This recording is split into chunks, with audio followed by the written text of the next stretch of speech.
Am I the a-hole for wanting to take my stepmother to court over my father's estate? My father passed away less than 10 days ago. He'd been battling cancer for a long time.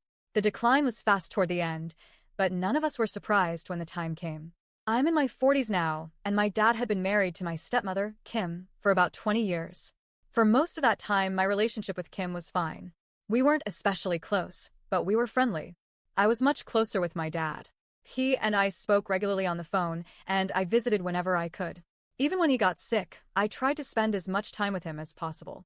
Losing him hurts more than I can put into words. But what's happened since his death has made the grief so much worse. On the day Dad passed, Kim immediately went into business mode. She started calling lawyers, rushing around town, making arrangements, and she very bluntly told my sister and me that she didn't need any help.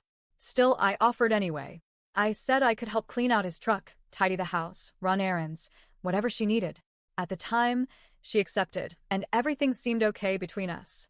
Then, just 2 days later, things exploded.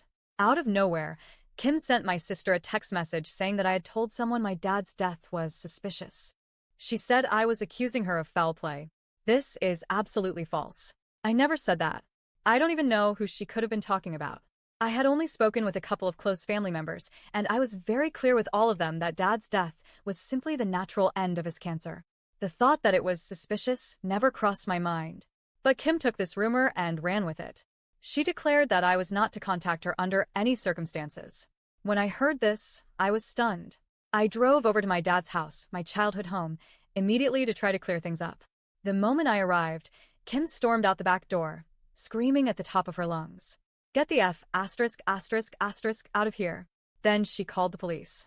Within 48 hours of my father's passing, Kim had me slapped with a no trespass order. I am legally barred from setting foot on my childhood home for at least a year. It was like being erased from the place where I grew up, the same house where I said my last goodbye to my dad. We buried Dad yesterday. Kim didn't say a single word to me. During dinner, I stood up and made a heartfelt speech about my father, sharing memories of his kindness, his humor, and the things he taught me. Everyone else in the room listened, but Kim sat with her eyes cast down, deliberately refusing to make eye contact. It was like I didn't exist. Today, I asked to see the will. She did provide a copy to my sister, but the whole thing felt off. My sister's name is misspelled. The children are listed strangely. And unsurprisingly, the document says Kim is essentially in charge of everything. This is where my concern deepens. 2 years ago, my father called me and asked for my social security number. He said he needed it for retirement beneficiary paperwork. He also called my sister and asked her for the same thing. My sister asked him directly why he wasn't listing Kim. He told her, "Kim already has a solid retirement. She won't need mine. I want to make sure you kids are taken care of." So now, seeing a will that gives Kim all the power makes me deeply uneasy. I don't trust her to carry out my father's wishes. After everything that's happened, the false accusations, the police involvement, the trespass order, I don't believe she would voluntarily give my sister and me what Dad intended us to have. That's why I want to file a demand for a formal administration of my father's will. But here's where it gets even more complicated. My aunts and uncles, my dad's own siblings, don't see things the way I do. On one hand, they admit Kim went way overboard with the trespass order. They say it was unreasonable and unnecessary. On the other hand, they still seem to take her side. They keep inviting her to family events, treating her like she's one of them. My uncle even threatened to disown me if I keep pursuing this in court. It's baffling. Kim never seemed especially close to them. I've always been the one who stayed connected with my extended family, calling them, visiting them, showing up at gatherings. Yet now, after Dad's death, it feels like they're siding with her, the woman who cut me out of my own childhood home and humiliated me in front of the police. The only people truly standing by me are my sister and my wife. They both believe I'm being reasonable.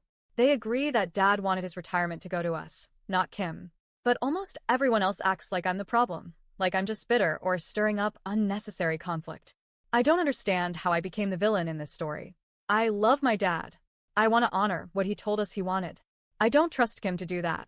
And I can't shake the feeling that if I just roll over and let this go, my sister and I will lose everything Dad intended for us, not just financially, but emotionally too. His legacy, his memory, his trust. But the backlash from my extended family has me questioning myself. Am I really being unreasonable for pursuing legal action against my stepmother?